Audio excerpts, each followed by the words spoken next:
Hello बच्चों, चलिए प्रश्न देखते हैं। प्रश्न सम्मिश्र संख्या a प्लस आयोटा b का संयुग्मी है। यह एक वैकल्पिक प्रश्न, हमें बताना है कौन सा विकल्प सही होगा। तो इस प्रश्न को करने हेतु हमारे पास यहाँ से हमारी मुख्य अवधारणा रहेगी। यदि हमारे पास कोई भी संख्या z है तो z का संयुग्मी, z की संयुग्मी संख्या यदि हम निकालेंगे तो z की संयुग्मी संख्या हमारे पास z बार कही जाएगी।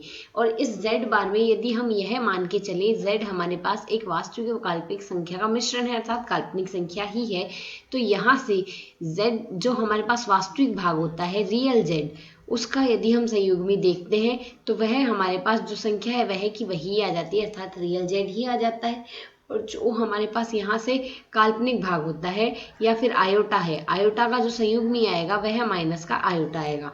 तो इसी अवधारणा के अनुसार यदि हम देखें, हमें दी गई है संख्या a प्लस आयोटा b, हमें यहाँ से की संयुग्मी देखनी है। तो a प्लस आयोटा b की संयुग्मी हमारे पास संख्या जो होगी वह हमारे पास a minus iota b, a plus iota b का बार होगी।